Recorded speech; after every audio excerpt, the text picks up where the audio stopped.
Knowing your numbers gives you the confidence to navigate your life.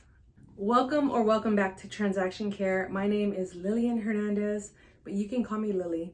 And we are continuing this conversation of if I started a real estate transaction coordinator business in 2025 and beyond, this is what I would do. Now, I just posted 3 tips in my previous video, which I'll also include in the description below. And in this one, we're going to include 3 more. And then for the final video, we'll include just an overall summary plus 1 more bonus tip to equal up to the 7 years that I've currently been in business. Because if you reference my podcast episode that I talked about the same topic in 2024. I gave you guys 6 tips. And in this series, I want to give you guys 7. And I think we'll just continue this dialogue as each year goes by because I'm learning more things and there are more shortcuts. I don't like using the word shortcuts, but there are just more tips and lessons that I've learned along the way that I know can help someone else in their journey to just shorten their path versus me. It always felt like I was running a marathon and I wasn't ever going to get to the finish line. So if I can provide those tips for you in today's video, then go ahead and subscribe. And visit transactioncare.com to learn more about myself as well as my services such as one-on-one coaching, training, consulting, products, workbooks, journals. All of that lives on transactioncare.com. And let's just jump into this episode. Let's go. Last episode, we talked about asking for help, asking those that are already doing what you want to do to see if they need help. You will face rejection, but that's okay. That's a part of building your armor and building your tools, is knowing how to handle rejection. I should have mentioned that in the last video, but knowing how to handle rejection is crucial to running a business because you're probably going to face more rejection than you are success and yeses.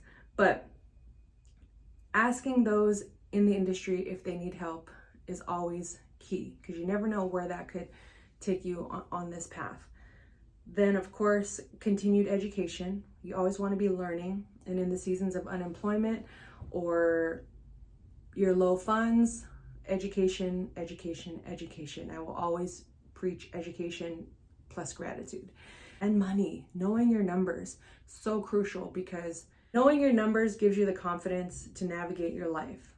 And cutting things out or adding to your savings, your budget, whatever the case may be, again, just gives you that clarity and that confidence into knowing how to make your next move and taking it from there.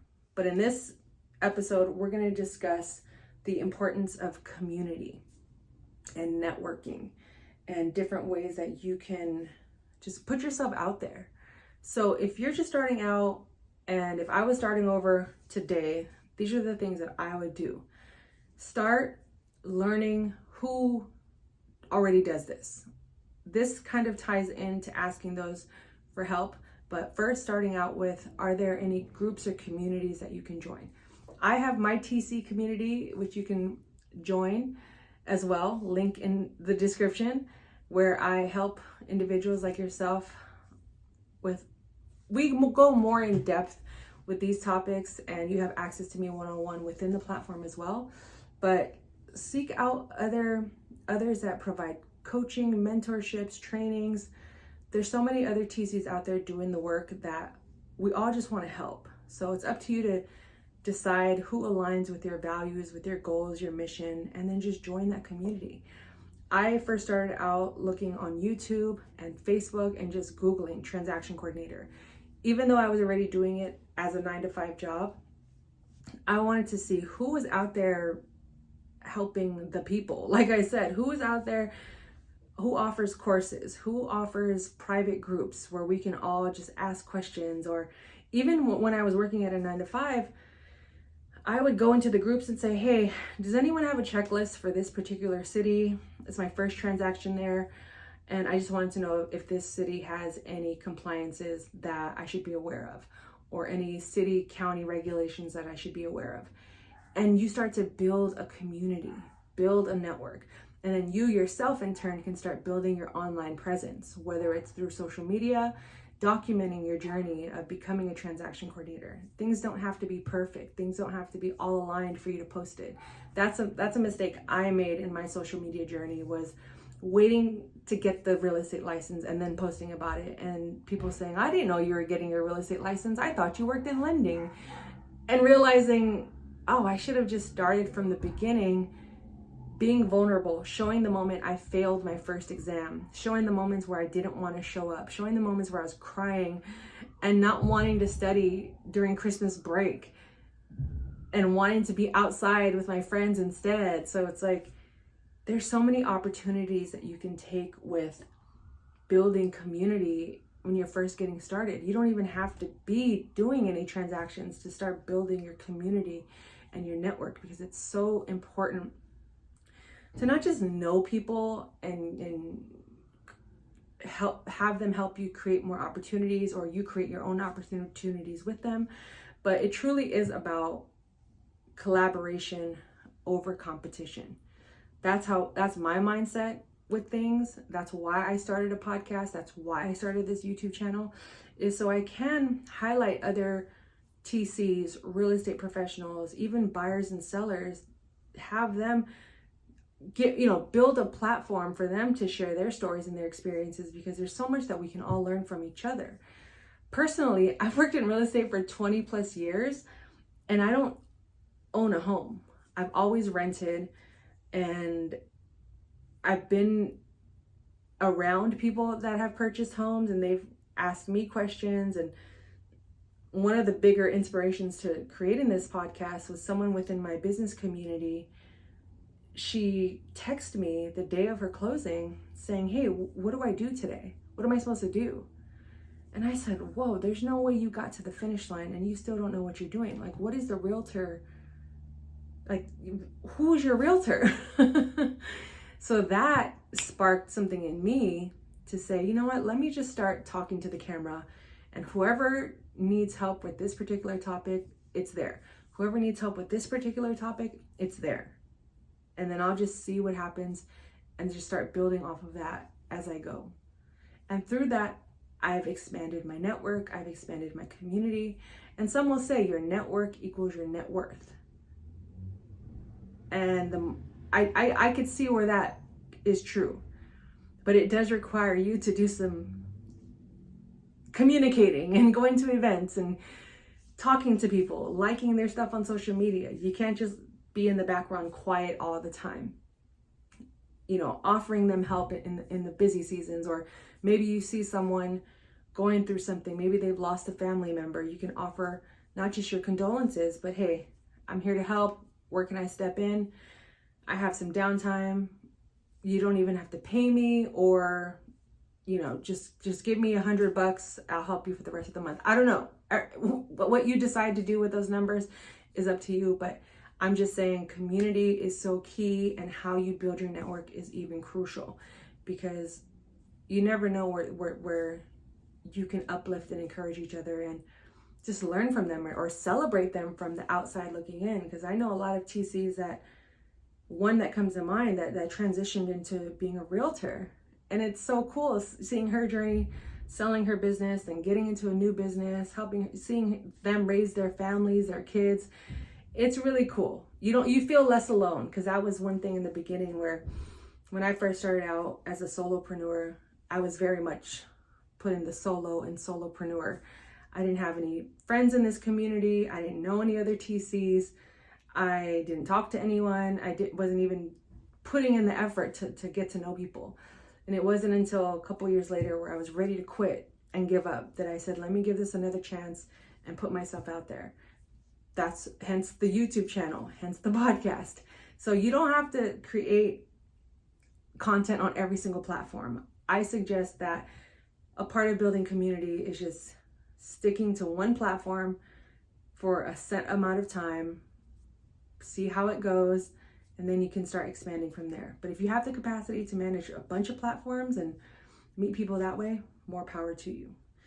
And of course, I'm looking at my notes right now, alongside community is building your email list, because emails nowadays, in my opinion, and this could be different in the future with AI and all these things, but having someone's email is almost worth more than having someone's phone number or their website or their social media handles, because we know all of those things are fleeting. They can come and go as, depending on the government, the owner, the CEO, the profit or loss of that business.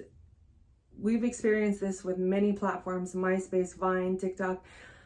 They were once hot and then they were gone the next. TikTok, I think, is still around by the time this comes out, but there was a point last year when it was gone for a good 27 hours and the world flipped upside down and then it came back. But what I'm saying is collecting people's emails with their permission, whether it's on your website or you're manually collecting them at an open house, or you're corresponding with them and you then creating a newsletter from that, or some sort of frequent way that you're keeping in touch with them, advertising your services, that will go a long way as well. Because even if YouTube went down, I still have a way of contacting my community via my email list and my newsletter. And I'm able to download those emails and save them in the event that website goes down. And if there's no way of us getting in communication with each other, then start writing letters. Go back to the old school way, door to door. Hey guys, my name is Lillian Hernandez. I work in real estate, going to the different offices in your neighborhood. There is no excuse for you not to be building your community, to be building your network, to be socializing and putting yourself out there. And as someone that does consider themselves shy and introverted, you do have to step out of your comfort zone on occasion, but it takes practice. Don't overwhelm yourself too much in the beginning if you are an introvert or you are shy. Believe me, I didn't talk for the first 2 years of my school career. Kindergarten and first grade, I was quiet. I knew how to talk. I talked at home. I talked around people I was safe with. But as soon as I got to school, I was like, don't look at me. Don't talk to me. Just don't call on me. Please, please, please, please. I was an anxious child. Anxious. And it wasn't until the second grade that I broke out of my shell. And I feel like even at 40 years old, 41 years old, whatever the case may be, I think even at 50, 60, God willing, I'm still going to be breaking out of shells that I didn't know were holding me back. So I encourage you, if you are shy or introverted or hesitant to put yourself out there, just start small. Start small. Reach out to me. Practice with me. I'm here for a reason. I want to help you. I want to shine light in the areas that are, need some light in your business, in your career, in your mindset, because it goes a long way. And you never know how other people are going to play a role in your life, whether it was a good experience or a bad experience. A lot of my bad experience, I was like, well, that's how I don't want to run my business. The good experience is, oh, that's how I do want to run my business. I want to, I like how this person, navigates the world. I like how this person thinks, their mindset. Let me ask them what books they've read. Let me ask them who are their mentors, and just building from there, step by step, brick by brick. You don't have to do it all at once. Like I said, I'm 7 years in, going on 8 years. Thank you, God. But it takes the initiative. It takes the discipline. It requires the discipline, the faith, the belief, the consistency, and the action. You're going to fall. You're going to get back up. And you're going to keep going. All right? We're in this together. But I hope those tips have helped you. It was mostly centered around community and networking. So let me know. I probably dropped more than 3 tips in this video. But if you want more, drop them in the comments. More than glad to produce more content based around this subject. Obviously, it's fun for me to talk about. But for the most part, apply those things. Let me know if you have any questions. Visit transactioncare.com to learn more about myself, my services, such as one-on-one coaching, which I absolutely love doing. I love interacting with you all, helping you all, seeing your breakthroughs, whether it's quick or take some time.